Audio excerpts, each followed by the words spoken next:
So CCA is joined today by our colleagues from Alexandria Technical and Community College, surrounded by the beautiful forests and lake districts in rural Minnesota, 2 hours from the twin capitals of Minneapolis and St. Paul. So welcome back to Sydney since our face-to-face visit together last November.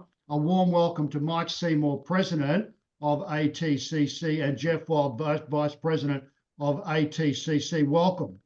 Over the next 15 minutes, I thought we might spend about 5 minutes each on what you do at ATCC for our international series that we're running in collaboration with, our Community Colleges Australia 2024 National Conference at the Amora Jamison in Sydney, which is in about 6 weeks from now.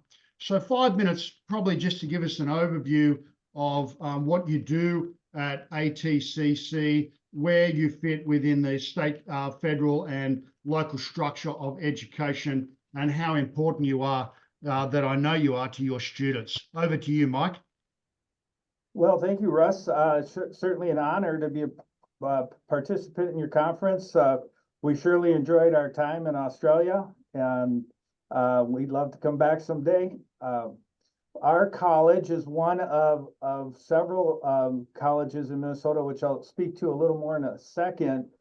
But my role as president is largely to serve as the chief executive officer and ensure that the students are getting what they sign up for in the way of an education, and to assure our taxpayers that we are operating within the best practices and using the tax dollar wisely.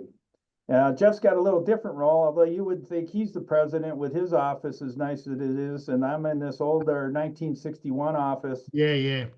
The original president of the institution sat, and not one thing's changed in this office, and I wouldn't be the one to have to change it here, so I'm just living with what I inherited. But Jeff, if you want to talk about what you do. Thanks, Mike. My name is Jeff Wild. I'm the Vice President of Advancement and Outreach, and also the Executive Director of the Foundation. So in my role as the Vice President of the college, I oversee the Marketing and Missions Department, and also our recruiters and our Welcome Center.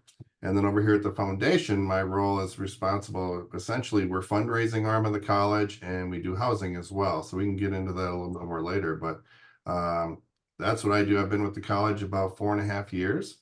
Previous to this role, I was in hospitality, so higher education is pretty new to me. Yeah.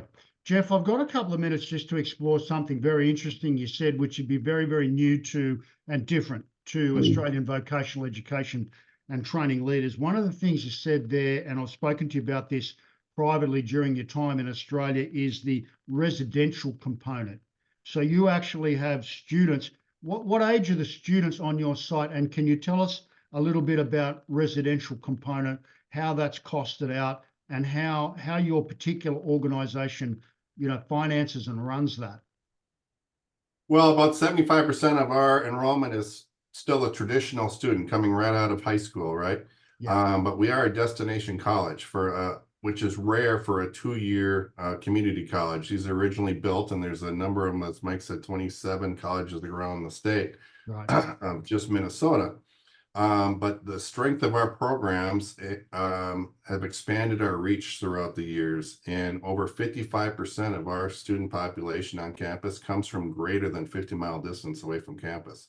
Of those, 50% of those come from greater than 100 miles, or I don't know what that would be in kilometers, so probably 120 kilometers. 100 miles, I think, is 160 Ks. So yes, recognizing that need, and of course, affordable housing, I'm sure, is probably problematic everywhere, but especially in a small community like Alexandria, our community is only about 17,500 in size, and student housing is very hard to come by, and we're blessed with our area resorts. As Russ said, we have a number of 300 lakes within a 30-mile radius of Alexandria College. Yeah, gorgeous. So a lot of our students get to live literally on a lake in resorts that allow our students to stay with them in the off season.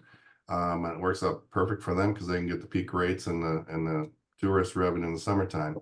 But additionally, there was a need for on-campus housing. So the foundation is a private 501(c) arm of the college, And 10 years ago, we built the first building, which I'm sitting in today, which is a 150-bed apartment building.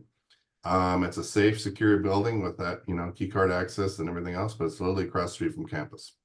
And it's been full every single year since the day they built it.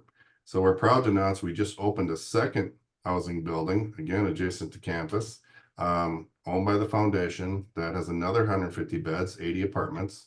So yeah, we serve the needs of the students with apartments, and that building filled as well. So you're really selling it to me. The whole description and narrative about living on the lake in the off season is reason enough for a student to I want to go over myself, mate. So the foundation is tax advantaged in some way by federal and state government. Is there federal and state government money invested in that foundation, or how does it work?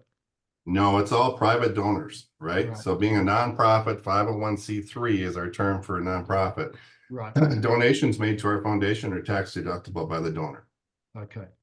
So they can write off on their income taxes each year a certain amount of charitable donations, depending on where their income brackets are and those types of things. So it's a great way for them to contribute and support the college and also have a tax advantage while doing so. Yes. So we raise money for scholarships. Yes, I'm sorry, go ahead. I'll let you go.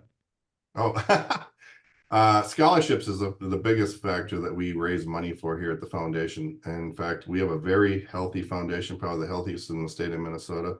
We award over $500,000 a year in private scholarships or scholarships that are donor provided. People who are just passionate about nursing can do a flow through or an endowed nursing scholarship, or any of the programs that we have. I saw your nursing online in my little bit of research and talking to you face to face last year. I know about your early childhood. You run a very big, I know I'm cutting into my time here, but you run a very big policing program. Do you want to tell us a bit about that? Because in Australia, when you ask me about it, typically, the New South Wales Police Force would send its training and recruits to Goulburn and would be centrally, that training's pretty rigorous. It would be centrally controlled by government. Can you tell us a bit about your policing program and how that works? Sure. It's a little bit unique in the state of Minnesota. To be a licensed police officer, peace and police officer, you have to have a 2-year degree. And we offer the full 2-year degree program called Police Training and Education. And we are the oldest and largest police training education facility in the state of Minnesota. We've been training police officers since 1961, I believe. So enrollment has had its challenges, especially after the events have passed, and some defunding the police movements here in the United States. But we're proud to say that number's ticking back up. But it is our largest individual program. This year we have 120 first-year students in the program. We have capacity to grow that program to over 300 if things were to come back. Historically, 10 years ago, we're averaging about 190 to 200 freshmen each year. So and Jeff, they take your qualification and they present that to what, local police authorities to become badged officers? Yep. So upon graduation, they are fully qualified to take the post exam. It's a police officer standards test. And but they have to have 8 of the 2-year degree. They have to have skills training, which is part of our 2-year curriculum, where they learn how to, grab a squad car, de-escalation training, all the skills, firearms training, all the skills that they need to be a police officer, and they're ready to take the test. So once we've done our job, they have to take the test, which is issued within 2 or 3 weeks after graduation, and then they can be a licensed peace officer in Minnesota. Okay. Thanks so much for that. Mike? You did a good job, Jeff. It's amazing the shortages that we have in policing across our region. And so when we hold a career fair for law enforcement, it's amazing. There's more agencies here recruiting our graduates than we have graduates, and there's pretty significant signing bonuses and opportunities to get on the day shift right away, which historically has been hard to do and takes often a decade to get on the day shift. So they are really a desperate need for police officers in this region. Okay, wow, that says something about the quality of your work. Yeah, so your graduates are offered the incentive of, we will recruit you and put you onto a day shift. You don't have to do long nights, which I suppose a rookie cop would be would be in that situation in many jurisdictions. Yes, sir. Right. Yeah, okay. I might move to the First Nations piece and really appreciate that probably longer chat we had about, you know, the important work you're doing with students. But just in terms of First Nations people and connectedness to community, we sent a small delegation from one of our colleges to Canada, and there was a little bit of a touchstone there with some of the Inuit communities. And you know from your brief time with us, that we spoke to you about our work with First Nations Australians, and that's a critical focus for us with a very vulnerable population, and not always a population that has that we've been able to, you know, close our gaps on the targets that we've set for ourselves as a nation. Sadly, there's much more work to do in this area to skill our First Nations people and provide them with equal opportunity to training and education post high school. So could you talk for a couple of minutes, Mike, first of all, and then Jeff, about that aspect of your community connectedness? For sure. And so to put this in the context of two-year colleges in the United States and in Minnesota. So we call them two-year colleges because our missions will vary between our community colleges, our technical colleges, and then what we call comprehensive colleges that offer both education for jobs and education for transfer. I'll share a visual to give you a sense of the number of colleges that we have in our system, Minnesota State, which is the fourth largest state in the nation. So you can see at the time they put this together that their access was key, and that they wanted a place for people to go to get an education within 35 miles of their home. And so we have all these institutions now spread across the state. We also have a University of Minnesota system that has 4 or 5 campuses across the state. And then we have for-profit institutions across the state. So we have a lot of outlets providing higher education in Minnesota. Included in that are 4, if I can find the visual, but there are 4 tribal colleges. So the tribal colleges are designed then to serve directly American Indian students. So across the state of Minnesota, we continue to have major equity gaps with all our students of color, but the American Indian students struggle the most. So we have tribal colleges that are designed to give full service to any tribal members to be successful. As a public institution, we have similar aspirations. So we are charged to close the equity gaps between our students of color and the white students. And so we have directly now in my annual evaluation directives to employ tactics to try to close those gaps and to assist in helping with some of those long-standing historical equity challenges. And so as I look at the big picture in that, we actually have some on-the-ground things that we're doing in partnership with one of the tribal colleges, the White Earth Nation. So Jeff, I don't know if you have anything to share about that initiative. Yeah, well, that's a great program that offers us funding to provide skills training for the White Earth Nation. Started with professional truck driving and the need for just transportation services, right? And the supply train. So we take our show on the road and go up there and train professional truck driving. Now we've expanded those opportunities to include cybersecurity. What was the third one? Welding? Are we doing something in welding? Yep. And then we also received a grant, a state grant, to provide scholarships for our police training program, police training and education. Those students will have to come here on campus. That grant will cover a full ride scholarship, essentially, including housing on campus. So we are just starting that. We're rolling that program out next fall. So we're developing the criteria for those students to apply for a scholarship and to come here and be a full-time police officer. And Okay. this visual shows a recent as 2022 attainment gap then between our American students and our Wow. Yeah. white and Asian students. And so Yeah. this is an ongoing challenge. It actually starts in high school, and the graduation rates are some 30 points less on average Yes. than So that's the that white. dark navy blue line graph column at the top, the horizontal column, 21.3% all American Indian. That's very interesting versus all white at the bottom, 61%. So as you just referred to, about a third of the attainment. Okay. So you see, we have much work to do.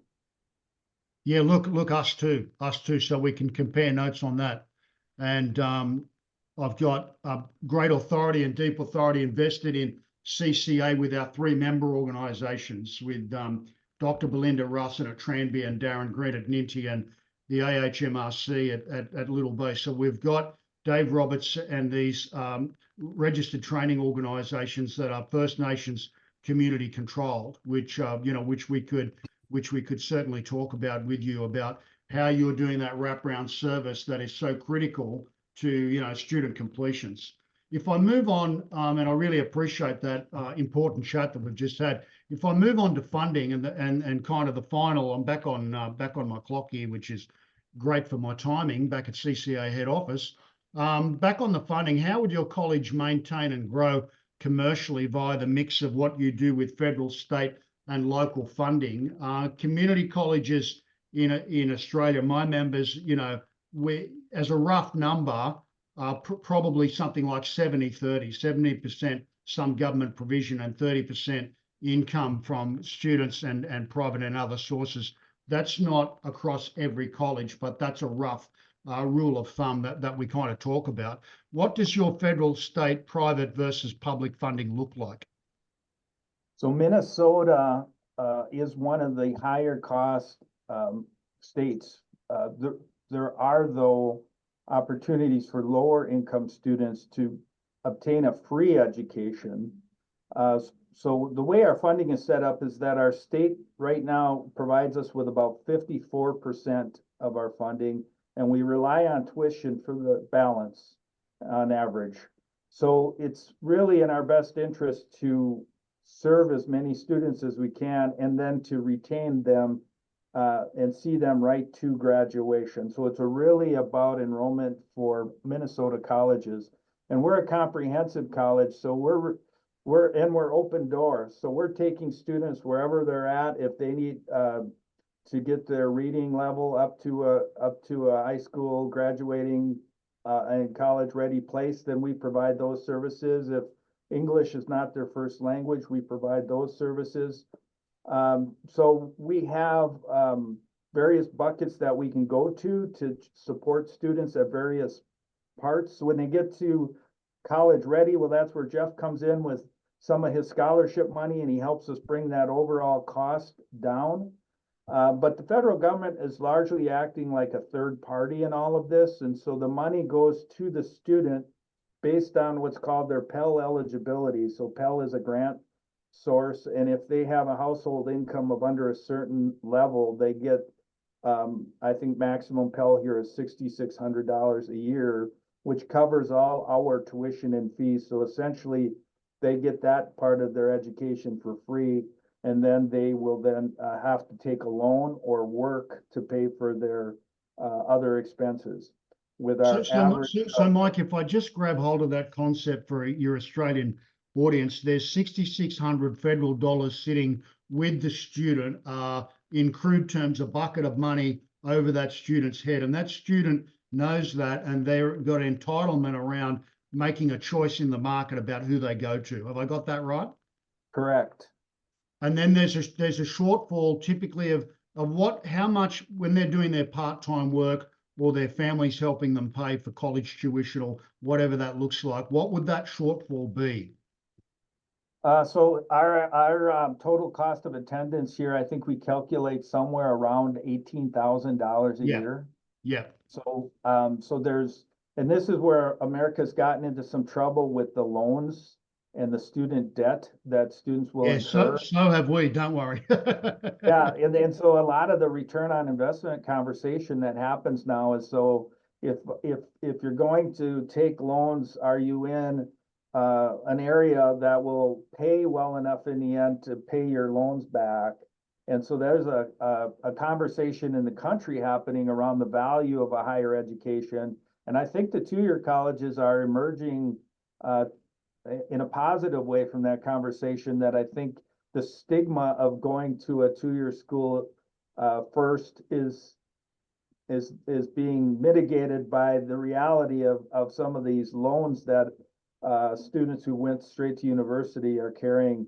Yeah, Sometimes for the rest of their life, but at least for yeah. the first 20 years of their professional. Yeah, we've got a very similar story here about the relative value of a university degree being questioned by, the millennial generation. I've got two kids, 26 and 23. One graduated, one started and dropped out. This is a family discussion around dinner tables all over this nation as well as yours. I want to thank both of you very, very much. I want to ask you both to stay well. CCA is very much looking forward to catching up with you. We really want to push the envelope in 2025 to see what we can do with reciprocal visits and exchanges wherever possible, and cross-promote your particular organisation with across our membership. So stay well. Thank you so much for your time. It's been limited as always. I remember I felt this way when I met you two guys down at Circular Quay with a guy who's got a little bit of attention recently. Tim Waltz was in the room with us that day. So that's a whole chat for a whole nother day. But thank you so much. I know that it's probably dinner time, 6:30 p.m. approaching that time there at 9:20 in Australia in the morning in Sydney. So have a great evening. Thank you, very Russ. much. See you guys.